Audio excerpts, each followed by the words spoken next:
मैना रोई रोई करेली रोधानवाना। हमरा गौरा के मिलल बड़े पगल सजानवाना।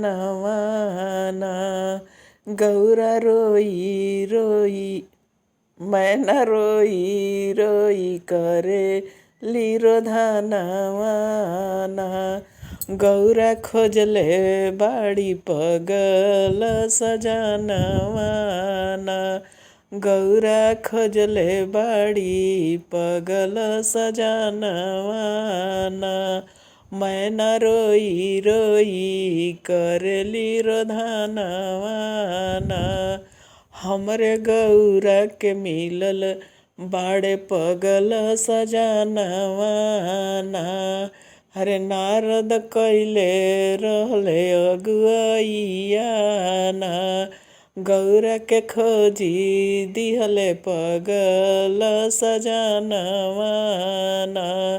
नारद के कैनी हम कवन बिगड़वाना।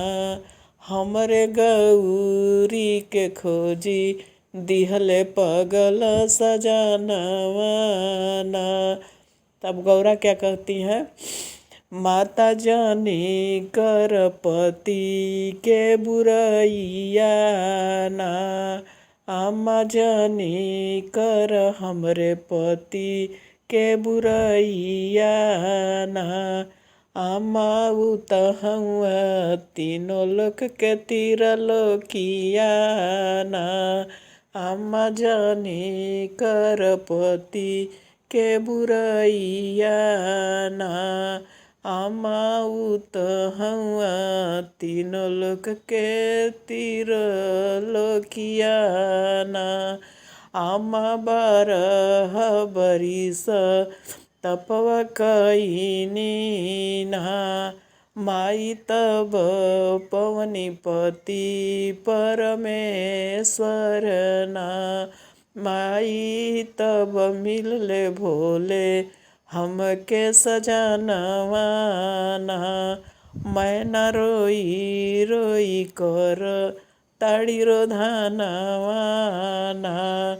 हमरे गौरा के मिलल पागल सजानवाना। नारद कवन देहि तोह के सरपवाना। गौरा के खोजी दिहल पागल सजानवाना।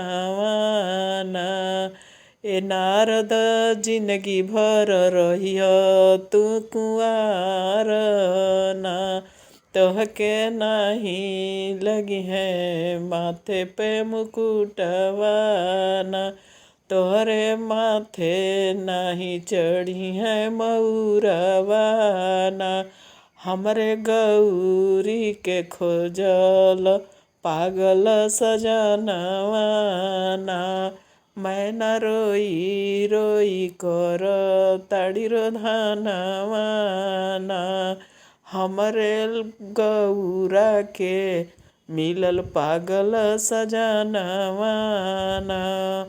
माई जानी कर पति के बुराइयाना। उतहुआ हमार पति परमेश्वर ना। उतहुआ हमार पति परमेश्वर ना।